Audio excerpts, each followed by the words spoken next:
Navarro, del Hospital Politécnic La Fe de Valencia.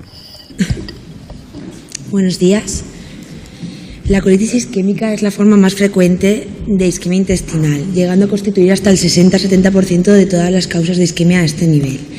En las últimas 2 décadas la incidencia se ha visto drásticamente incrementada debido, entre otras causas, al envejecimiento de la población mayor de 65 años y a las comorbilidades importantes e inherentes que conlleva esta edad.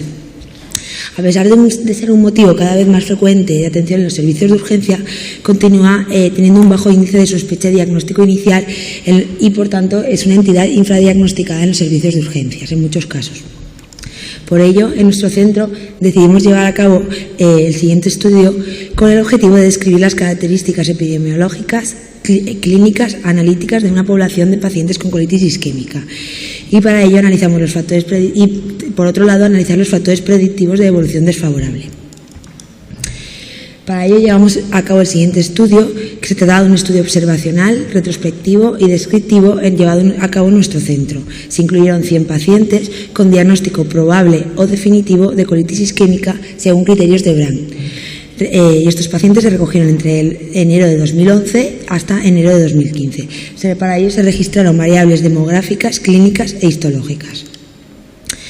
En un primer momento se incluyeron 121 pacientes, pero 21 de ellos tenían un diagnóstico de colitis isquémica posible, por lo que tanto se descartaban para el análisis de las variables, de los datos. Un 88 pacientes, un 73%, tenían un diagnóstico de colitis isquémica definitiva y 12 pacientes, un 10%, un diagnóstico de colitis isquémica probable. En cuanto a la evolución clínica, se dividieron los pacientes en 2 grupos según si habían tenido una evolución favorable con tratamiento médico o desfavorable si se había realizado cirugía o habían fallecido. Es decir, que la mayoría de nuestros pacientes, un 86%, tuvieron una evolución favorable con tratamiento médico. En cuanto a los resultados, pues bien, la edad media de nuestros pacientes fue de aproximadamente 73 años y un 64% fueron mujeres. 87% de nuestros pacientes, como hemos dicho, tenían un diagnóstico de colitis isquémica definitiva y la sospecha diagnóstica al ingreso fue de un 42%. Esto fue bastante superior a lo descrito en la bibliografía, que es en torno a un 20-25%. En un 46% de los pacientes se había realizado un TAC en urgencias y la estancia media hospitalaria fue de aproximadamente 10,3 días en los pacientes con evolución favorable y algo superior, aproximadamente algo más de 12 días, en los pacientes con una evolución desfavorable. Es decir, que en los 2 grupos no se encontraban diferencias estadísticamente significativas respecto a estas características. Respecto a las comorbilidades que presentaban nuestros pacientes, un 70% tenían hipertensión, un 35% diabetes, un 52% dislipemia y un 28% de nuestros pacientes habían presentado enfermedad cardiovascular. 35% de los pacientes eran o habían sido fumadores. Y destacar también que un 49% del total de nuestros pacientes habían padecido o padecían estreñimiento. Respecto a los fármacos asociados o los fármacos que más frecuentemente tomaban nuestros pacientes, se vio que un 23% tomaban aspirina, la frecuencia de antiinflamatorios fue en un 12% de los pacientes, o un 8% tomaban opioides y laxantes un 3% y antipsicóticos otro 3%. Si comparamos los 2 grupos de evolución favorable y desfavorable, no hubo diferencias estadísticamente significativas entre ambos grupos. Respecto a la clínica que presentaron nuestros pacientes, pues un 90% presentaban al ingreso dolor abdominal. La diarrea estaba presente en un 64% y la rectorragia o hemorragia digestiva baja en un 71% de los pacientes. Solo un 14% habían presentado o presentaban fiebre al ingreso y un 51% presentaban una frecuencia cardíaca mayor de 90%, mayor de 90 latidos por minuto.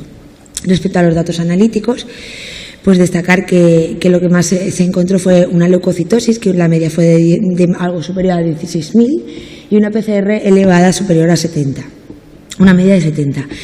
La LDH estuvo elevada en los dos grupos de pacientes y sí que se obtuvo una diferencia significativa en el análisis multivariante como factor predictivo de mal pronóstico de evolución desfavorable de forma independiente.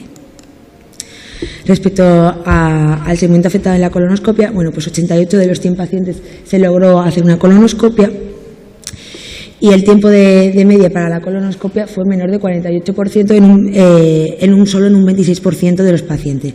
En cambio, un 58% de los pacientes sí que fueron colonoscopias completas.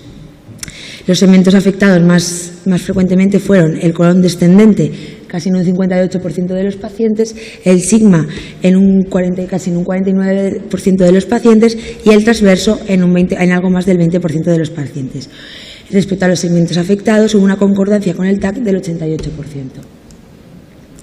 Los hallazgos que más frecuentemente se encontraron en la colonoscopia fueron úlceras con fibrina en algo más del 77% de los pacientes, una colitis isquémica en resolución casi en un 20% de los pacientes y los nódulos violáceos solo se encontraron en un 12,5% de los pacientes.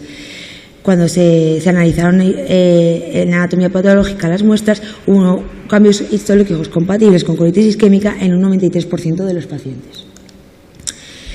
De los 100 pacientes ingresados, hasta un 49% llevó tratamiento antibiótico durante el ingreso. Y durante el tiempo de seguimiento de estos pacientes, se vio que 6 de los 100 pacientes habían tenido un segundo episodio de colitis isquémica. El tiempo medio de intervalo entre el primer y el segundo episodio fue aproximadamente de 8,5 meses de media.